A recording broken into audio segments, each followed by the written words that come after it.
Very very good evening. पर्यावरण अध्ययन की स्पेशल क्लास में आप सभी लोगों का बहुत बहुत स्वागत है। आज की इस वीडियो में हम लोग पर्यावरण अध्ययन के टॉप 30 क्वेश्चंस को डिस्कस करने वाले हैं। फ्रेंड्स, इस वीडियो में मैंने जितने भी क्वेश्चंस लिए हैं सारे के सारे सिलेक्टेड क्वेश्चंस लिए हैं, प्रीवियस क्वेश्चंस लिए हैं जो हर वर्ष सीटेड एग्जाम में रिपीट होते हैं। अगर आप 30 में से 14 से 15 प्रश्न सही कर ले रहे हैं तो आपकी ईवीएस की तैयारी बहुत अच्छी है। तो चलिए स्टार्ट करते हैं। सबसे पहला प्रश्न यहां पे आ गया है कि कोई व्यक्ति अहमदाबाद से तिरुवनंतपुरम जाने के लिए 6 सितंबर 2022 को ट्रेन में सवार हुआ। यह ट्रेन अहमदाबाद से 11:30 बजे चली और 8 सितंबर 2022 को 3 बजे तिरुवनंतपुरम पहुंची। यदि ट्रेन द्वारा चली गई दूरी 2277 किलोमीटर है तो ट्रेन की औसत चाल कितनी होगी? बताइए, फटाफट जवाब देने का प्रयास करेंगे। सभी को गुड इवनिंग।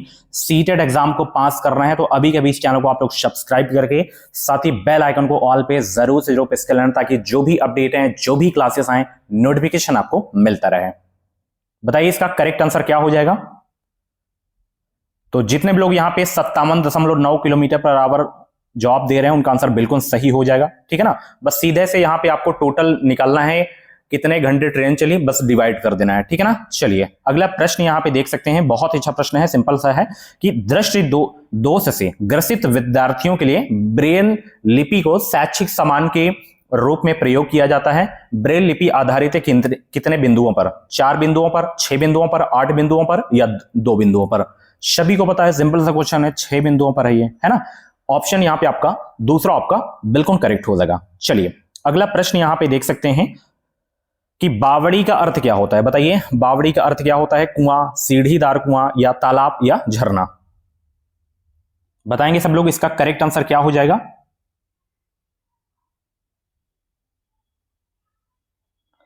तो बावड़ी का अर्थ होता है सीढ़ीदार कुआं। ऑप्शन यहां पे आपका दूसरा आपका बिल्कुल करेक्ट हो जाएगा। ठीक है ना? चलिए अगला प्रश्न यहां पे देख सकते हैं, चौथे का जवाब देने का प्रयास करेंगे कि वाष्पन के कारण शीतलन की प्रक्रिया तब धीमी होती है जब वायुमंडल में जल के खुले पृष्ठ का क्षेत्रफल बढ़ता है और वायु में नमी अधिक होती है, या बढ़ता है और वायु में नमी कम होती है, या घटता है या वायु में नमी कम होती है, या घटता है वायु में नमी अधिक होती है? बताइए इसका करेक्ट आंसर क्या होगा?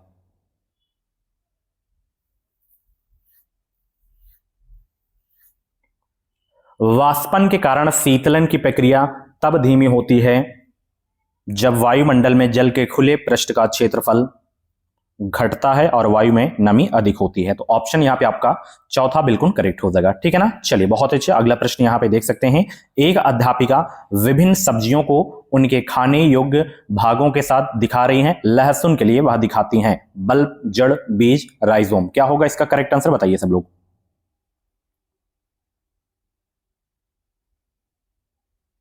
एक अध्यापिका विभिन्न सब्जियों को उनके खाने योग्य भागों के साथ दिखा रही हैं।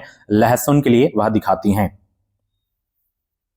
तो यहां पे बल्ब हो जाएगा। ऑप्शन यहां पे आपका पहला बिल्कुल करेक्ट हो जाएगा। ठीक है? चलिए अगला प्रश्न यहां पे देख सकते हैं कि वर्ष 2015 में संयुक्त राष्ट्र महासभा में अंतर्राष्ट्रीय विकास उद्देशित सहस्राब्दी विकास लक्ष्यों को निम्नलिखित में से किन लक्ष्यों द्वारा विस्थापित किया गया था? पर्यावरणीय विकास लक्ष्य के द्वारा, या लिंग समांतर लक्ष्य, या धारणीय विकास लक्ष्य, या सामाजिक विकास लक्ष्य?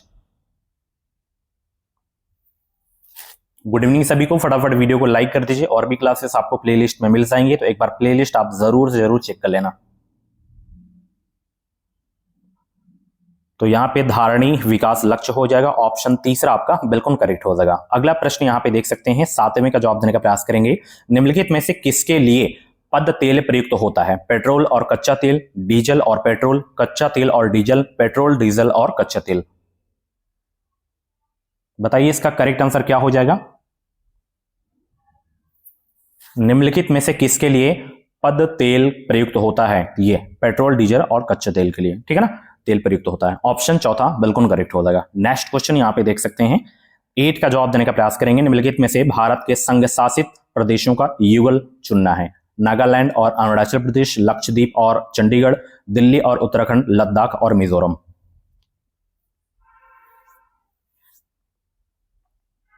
तो यहां पे लक्षद्वीप और चंडीगढ़ हो जाएगा। ऑप्शन दूसरा आपका बिल्कुल करेक्ट हो जाएगा। चलिए अगला प्रश्न यहां पे देख सकते हैं, 9 का जवाब देने का प्रयास करेंगे। निम्नलिखित में से कौन सा या से कथन जल विभाजक प्रबंधन के संदर्भ में सही है?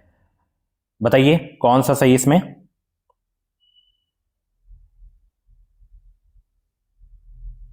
सभी लोग जवाब देने का प्रयास करेंगे।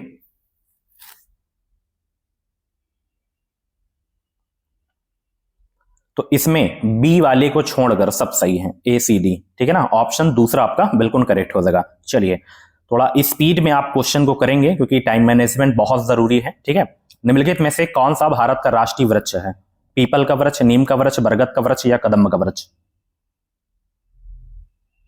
बताइए भारत का राष्ट्रीय वृक्ष कौन सा है? बरगद का वृक्ष हो जाएगा। ऑप्शन तीसरा बिल्कुल करेक्ट हो जाएगा, ठीक है। चलिए अगला प्रश्न यहां पे देख सकते हैं 11। चांगपा है क्या? ठंडे रेगिस्तानों में निवास करने वाली एक जनजाति, या पहाड़ों पर निवास करने वाली एक जनजाति, या पठार क्षेत्र में निवास करने वाली एक जनजाति, या नदियों के समीप रहने वाली एक जनजाति? बताइए चांगपा है क्या? तो चांगपा जो है पहाड़ों पर निवास करने वाली एक जो है जनजाति है। ऑप्शन दूसरा आपका बिल्कुल करेक्ट हो जाएगा। चलिए अगला प्रश्न यहां पे देख सकते हैं 12 का जवाब देने का प्रयास करेंगे। भारत की राजधानी की स्थिति के सापेक्ष चंडीगढ़ जो कि पंजाब की राजधानी है और देहरादून उत्तराखंड की राजधानी है की दिशाएं आपको बताना है। क्या दिशाएं होंगी बताइए सब लोग। इनसे हर वर्ष प्रश्न जो है पूछे जाते हैं आपके एग्जाम में।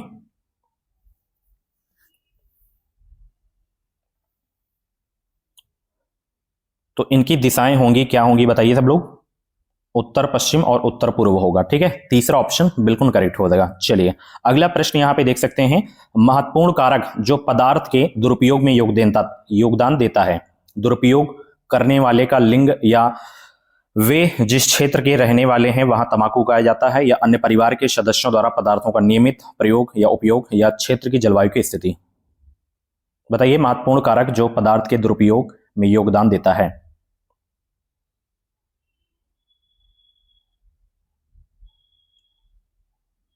ये वाला होगा, अन्य परिवार के सदस्यों द्वारा पदार्थों का नियमित प्रयोग या उपयोग। ऑप्शन तीसरा बिल्कुल करेक्ट हो जाएगा। नेक्स्ट क्वेश्चन यहां पे देख सकते हैं 14 का जवाब देने का प्रयास करेंगे। सामाजिक विज्ञान में प्रावसन एक महत्वपूर्ण संप्रत्यय है। उत्प्रवसन मूलतः निम्नलिखित में से किसे निर्दिष्ट करता है? एक देश से दूसरे देश में स्थान बदलना, या एक शहरी क्षेत्र से दूसरी शहरी क्षेत्र में स्थान बदलना, या एक देश से बाहर स्थान बदलना, या एक देश में अंदर स्थान बदलना?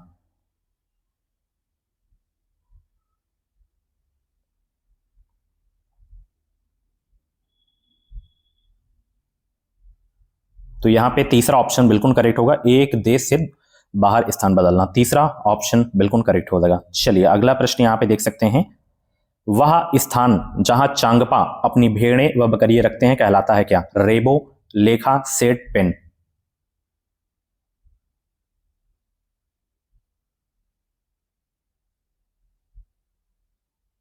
बताइए इसका करेक्ट आंसर क्या होगा।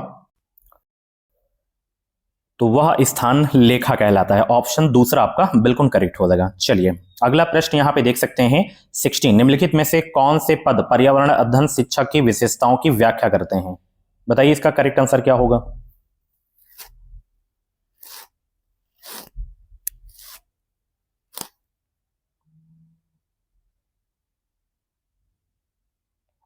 तो अधिगम सहज करता हो जाएगा और शह अधिगम करता होगा, बीसी। ऑप्शन तीसरा आपका बिल्कुल करेक्ट हो जाएगा। चलिए थोड़ा हम फास्ट करेंगे। 17 का जवाब दीजिए। ईवीएस शिक्षण अधिगम प्रक्रम में बज समूह का दायित्व है ध्वनि प्रदूषण के प्रभावों पर नियंत्रण रखना, या ईवीएस संपादन के लक्ष्यों का आकलन करना, या छोटे समूह को कार्य पूर्ण करने के साथ साथ उन्हें एक समस्या देना, या विषयों में अरुचि कम करना? बताइए इसका करेक्ट आंसर क्या होगा।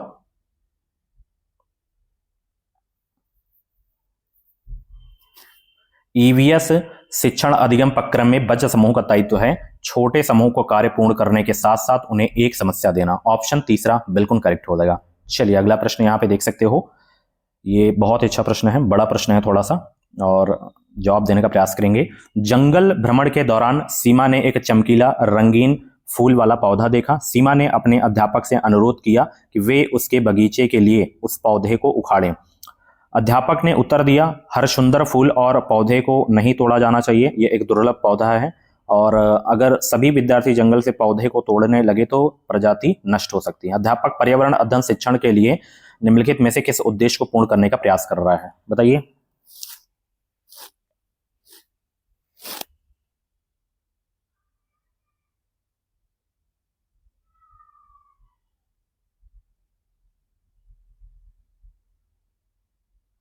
तो डी को छोड़कर सब सही हो जाएगा, ठीक है ना, ए बी सी आपका सही हो जाएगा, ठीक है ना। चलिए पहला ऑप्शन बिल्कुल करेक्ट हो जाएगा। चलिए अगला प्रश्न यहाँ पे 19 का जवाब देने का प्रयास करेंगे यहाँ पे कि किसी चिन्हित पर्यावरणीय समस्या के अध्ययन के लिए कौन सी विधि सर्वथा उपयुक्त है? साक्षात्कार विधि, अवलोकन विधि, समस्या समाधान विधि या प्रश्नोत्तरी विधि?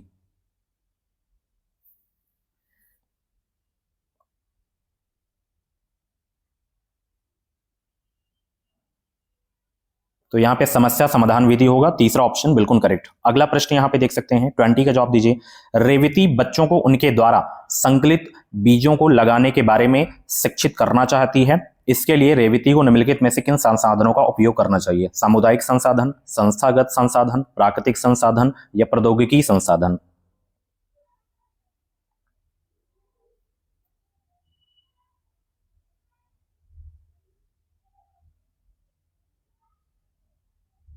तो यहाँ पे सामुदायिक संसाधन होगा, पहला ऑप्शन बिल्कुल करेक्ट हो जाएगा, ठीक है। चलिए अगला प्रश्न यहाँ पे देख सकते हैं, ईवीएस कक्षा में छात्रों से बहुत सारे प्रश्न पूछने से क्या होता है? बताइए। छात्र प्रत्ययों को बेहतर समझते हैं, या छात्र कार्यों में लगे रहते हैं तथा उनके अनुशासन में सुधार होता है, या छात्रों को विषय का महत्व समझने में मदद मिलती है, या छात्रों के बीच भेद करने में मदद मिलती है?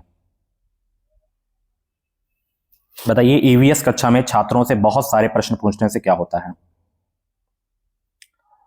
तो बहुत सारे प्रश्न पूछने से छात्र प्रत्ययों को बेहतर समझते हैं, पहला ऑप्शन बिल्कुल करेक्ट हो जाएगा। नेक्स्ट क्वेश्चन यहां पे देख सकते हैं 22 कि स्वामी नदी के पास रहता है, भारी बारिश की वजह से पानी की पाइपलाइन क्षतिग्रस्त हो जाती है और पेयजल आपूर्ति बाधित हो जाती है। स्वामी के पिता पानी का कैन खरीदते हैं। स्वामी अपने पिता से पूछता है, जब हमारी पास की नदी में इतना पानी बह रहा है तो हमें पानी का कैन क्यों खरीदना पड़ता है? स्वामी के पिता को क्या करना चाहिए? बताइए सब लोग।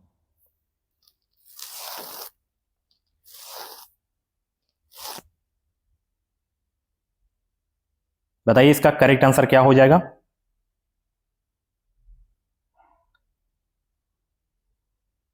तो यहां पे स्वामी से कहना चाहिए कि वो नदी के पानी और पानी के केन में रखे पानी को गिलास में रखकर अवलोकन करके अंतर लिखें। तो ऑप्शन यहां पे आपका चौथा आपका बिल्कुल करेक्ट हो जाएगा। चलिए अगला प्रश्न यहां पे देख सकते हैं, प्रभावी विचार विमर्श मूल विषय से हट जाता है, सहभागिता को प्रोत्साहित करता है, आलोचना शामिल करता है, सर्वोत्तम दृष्टिकोण की पहचान करने में मदद करता है? बताइए इसका करेक्ट आंसर क्या होगा 23 का। गुड इवनिंग सभी को। बताइए प्रभावी विचार विमर्श क्या करता है? तो ये सहभागिता को प्रोत्साहित करता है, ऑप्शन दूसरा आपका बिल्कुल करेक्ट हो जाएगा। नेक्स्ट क्वेश्चन यहां पे देख सकते हैं 24 कक्षा 5 ने विद्यालय उद्यान में कुछ पौधे लगाने की योजना बनाई। टेसी ने सुझाव दिया कि लड़कों को गड्ढा खोदकर मिट्टी बाहर निकालना चाहिए और लड़कियां जो है पौधों को पानी देंगी। कुछ ने इसका विरोध करते हुए कहा, लड़कियां गड्ढा क्यों नहीं खोद सकती हैं? कक्षा अध्यापक को इस मुद्दे को कैसे संबोधित करना चाहिए? बताइए इसका करेक्ट आंसर क्या होगा? बहुत अच्छे भाई।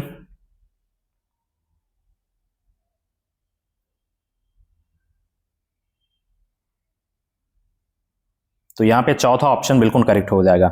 बच्चों से कहना चाहिए कि वे इस पर चर्चा करें कि लड़के और लड़कियों को क्या करना चाहिए और वे ऐसा क्यों सोचते हैं। ऑप्शन चौथा बिल्कुल करेक्ट होगा। नेक्स्ट क्वेश्चन यहां पे देख सकते हैं 25 निरंतर एवं व्यापक मूल्यांकन में व्यापक का संबंध है। किसी छात्र की शैक्षिक तथा गैर शैक्षिक दोनों वृद्धि के क्षेत्रों से, आकलन में नियमितता से, या सीखने की समस्याओं की पहचान, या सह पाठ्यगामी क्रियाकलापों का मूल्यांकन?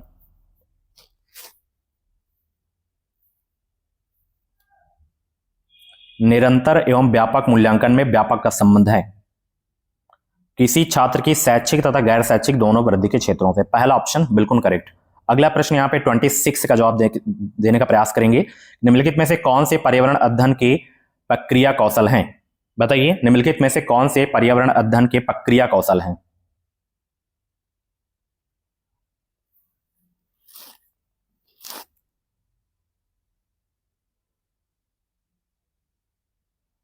तो इसमें आपका सवाल उठाना है, ठीक है, परीक्षण करना है, संवाद है, अवलोकन के आधार पर निष्कर्षों में परिवर्तन हो जाएगा, आंकड़ों का विश्लेषण करना हो जाएगा। पहला ऑप्शन यहां पे आपका बिल्कुल करेक्ट हो जाएगा, ठीक है। चलिए अगला प्रश्न यहां पे देख सकते हैं, ईवीएस के शिक्षण हेतु प्रभावी शिक्षण अधिगम सामग्री महंगी होनी चाहिए, या जो है शिक्षकों द्वारा स्वयं बनाई जानी चाहिए, या छात्र केंद्रित होनी चाहिए, या अव्यक्तित होनी चाहिए?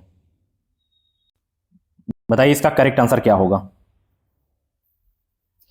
ईवीएस के शिक्षण हेतु प्रभावी शिक्षण अधिगम सामग्री छात्र केंद्रित होनी चाहिए। ठीक है, चलिए अगला प्रश्न यहां पे देख सकते हैं।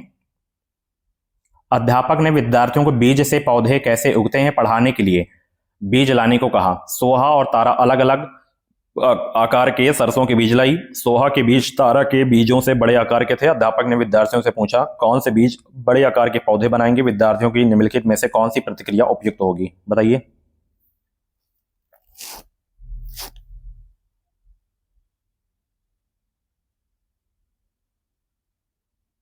तो यहां पे चौथा ऑप्शन बिल्कुल करेक्ट होगा, यानी कि बीजों को बोकर देखना पड़ेगा कि कौन से बीज से बड़े पौधे उगेंगे। ठीक है, चलिए अगला प्रश्न यहां पे प्राथमिक स्तर पर प्रयोगात्मक कार्य का महत्व क्या होना चाहिए, बताइए। प्राथमिक स्तर पर प्रयोगात्मक कार्य का महत्व क्या होना चाहिए? जानकारी को लंबे समय तक बनाए रखने में सहायक होना चाहिए। ठीक है, चलिए लास्ट क्वेश्चन यहां पे देख सकते हैं। सबाना वर्गीकरण पढ़ाने के लिए एक गतिविधि संचालित कर रही थी। उसने अपने विद्यार्थियों को वस्तुओं को विभिन्न समूहों में रखने को कहा। रिद्धि ने चाकू और सेब को एक समूह में रखा। सबाना को क्या करना चाहिए?